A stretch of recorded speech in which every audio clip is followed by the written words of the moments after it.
Hi friends, எல்லாருக்கும் வணக்கம். எல்லோரும் எப்படி இருக்கீங்க? நல்லா இருக்கீங்களா? Welcome to Shakti Saravana YouTube channel. இன்றைக்கி வீடியோவில் ஆன்மீக தகவலில் சிவபெருமானோட முழு அருளை பெறணுமா? மறந்தும் இந்த பொருட்களை காணிக்க படைச்சிடாதீங்க. சிவபெருமான் மிக எளிமையான தெய்வமாக கருதப்படுபவர். பக்தர்கள் உண்மையான பக்தியோட மனமுருகி பிரார்த்தனை செஞ்சாலே மனம் மகிழ்ந்து அவர்கள் வேண்டும் வரங்களை உடனடியாக அருளக்கூடிய ஒரே தெய்வம்.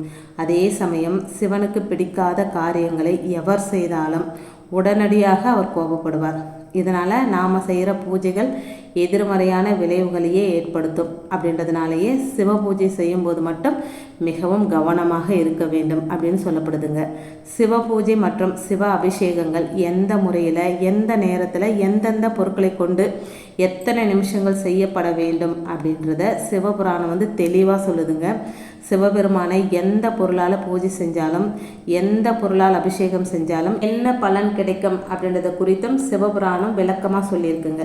இந்த முறையில் சிவனை வழிபட்டாலே அவருடைய பரிபூரணமான அருளை நம்மால் பெற்றுவிட முடியுங்க. சிவலிங்கம் அப்படின்றது சிவபெருமானின் அருவுருவமான வடிவம். இதனால் சிவலிங்கத்தை வழிபடுவதற்கு உரிய முறைகளை சரியாக பின்பற்ற வேணுங்க. சரியான முறையில் சிவ வழிபாட்டை மேற்கொண்டோம் அப்படின்னா பக்தர்களோட விருப்பங்கள் அல்லது வேண்டுதல்கள் அனைத்தையும் சிவபெருமான் நிறைவேற்றி வைப்பாருங்க.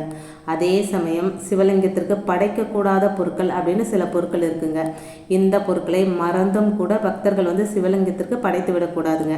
அப்படி படைத்தால் சிவனின் கோபத்திற்கு ஆளாவதுடன் எதிர்மறையான விளைவுகளையும் சந்திக்க நேரிடும் அப்படின்னு சிவபுராணம் சொல்லுதுங்க. சிவனுக்கு படைக்கக்கூடாத பொருட்கள், சிவனுக்கு படைக்கக்கூடாத பொருட்களில் முதல்ல சொல்கிறது என்னென்னா துளசிங்க. இந்து புராணங்களின்படி கடவுள்களாலும் வெல்ல முடியாத மாபெரும் சக்தியாக திகழ்ந்தவர் யாருன்னா ஜலந்தர். இதற்கு காரணம் அவரது மனைவியான துளசியின் பதிபக்தி.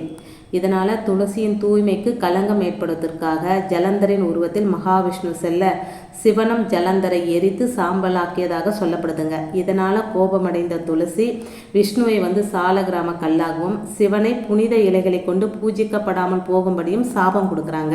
அந்த பதிபக்தியான துளசி அளித்த சாபம் காரணமாகவே சிவபெருமானுக்கு துளசி படைக்கப்படுவதில்லைங்க.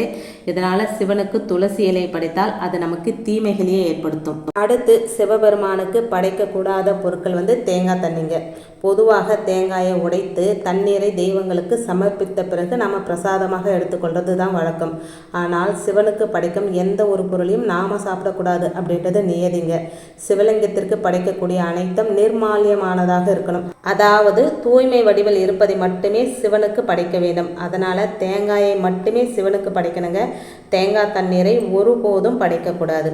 அடுத்தது செண்பகப்பூ மற்றும் தாழம்பூ. செண்பகப்பூ மற்றும் தாழம்பூ இந்த ரெண்டு பூக்களுமே சிவனுக்கு படைப்பதற்கு ஏற்ற மலர்கள் கிடையாதுங்க.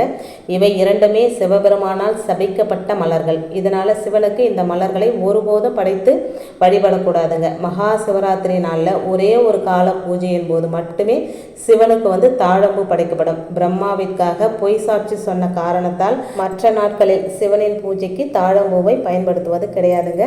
நாமும் தாழம்பூவையும் செண்பகப்பூவையும் பயன்படுத்தக்கூடாதுங்க. அது மிக முக்கியமானது. சேதப்பட்ட வில்வ இலைகள் சிவனுக்கு மிகவும் விருப்பமான மிகவும் புனிதமான இலையாக வில்வ இலை சொல்லப்படுதுங்க. இது சிவனின் கோபத்தை குறைத்து அவரை சாந்தப்படுத்தக்கூடிய புனிதமான இலை.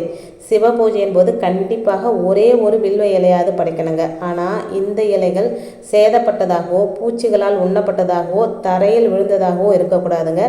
அப்படி இருக்கும் வில்வத்தை ஒருபோதும் சிவனுக்கு படைக்கக்கூடாதுங்க. ஒருவேளை நாம் அந்த மாதிரி படைச்சோம் அப்படின்னா சிவபெருமானோட நேரடியான கோபத்திற்கு ஆளாக நேரிடும் அப்படின்னு சொல்லப்படுதுங்க. அடுத்தது மஞ்சள். மஞ்சள் அப்படின்றது பெண்கள் அழகுக்காக பயன்படுத்தக்கூடிய ஒரு பொருள். இது மங்களகரமானது என்றாலும் உலக உணர்ச்சிகளுடனும் உலக இன்பங்களுடனும் தொடர்புடையதாக கருதப்படுதுங்க. சிவபெருமான் உலக மாயைகளையும் இன்பங்களையும் அழிக்கக்கூடியவர் அப்படின்றதுனால அவருக்கு மஞ்சள் படைக்கக்கூடாதுங்க. அடுத்ததாக குங்குமம். சிவபெருமான் தன்னுடைய உடல் முழுவதும் சாம்பல் அல்லது திருநீற்றை பூசிக்கொள்ளக்கூடியவர். அதனால் அவரது உடலில் குங்குமத்தை ஊற்றக்கூடாதுங்க. சிவபெருமான் குங்குமத்தை விட திருநீற்றையே அதிகம் விரும்பக்கூடியவர். அதனால் சிவனுக்கு குங்குமத்தை கண்டிப்பாக காணிக்கையாக படைக்கக்கூடாது. அடுத்தது வெண்கல பாத்திரம். சிவனுக்கு அபிஷேகம் பிரசாதம் உள்ளிட்டவைகளாக பால், தண்ணீர், தயிர் போன்றவை படைக்கும்போது வெண்கல பாத்திரத்தில் வச்சு படைப்பதை தவிர்க்கணுங்க. சில பாரம்பரிய நம்பிக்கைகளின்படி வெண்கல பாத்திரத்தில் வைத்து ஊற்றும் பொருளானது மது வகைகளை ஊற்றுவதற்கு சமமாகுங்க.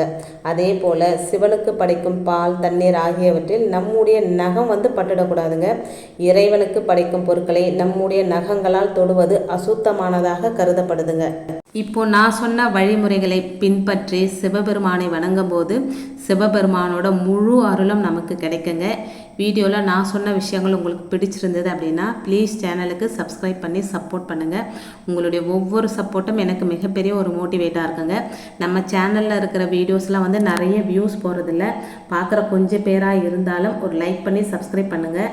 நீங்கள் லைக் பண்ணீங்க அப்படின்னா தான் யூடியூப் இந்த வீடியோவை மற்றவங்களுக்கு காட்டும், மற்றவங்களுக்கும் இது பயனுள்ளதாக இருக்கும். மிகவும் எளிமையான ஆன்மீக தகவலை தான் நான் வீடியோவில் உங்களுக்கு போஸ்ட் பண்ணிட்டு வரேன். அதனால் தயவு செஞ்சு சேனலுக்கு சப்போர்ட் பண்ணுங்கள். இந்த வீடியோவை உங்கள் ஃப்ரெண்ட்ஸ் அண்ட் ஃபேமிலிக்கும் ஷேர் பண்ணிவிடுங்க, அவங்களுக்கும் பயனுள்ளதாக இருக்கட்டும். இன்னொரு எளிமையான ஆன்மீக தகவலோடு உங்களை சந்திக்கிறேன். அது வரைக்கும் நன்றி, வணக்கமும். Take care and bye friends.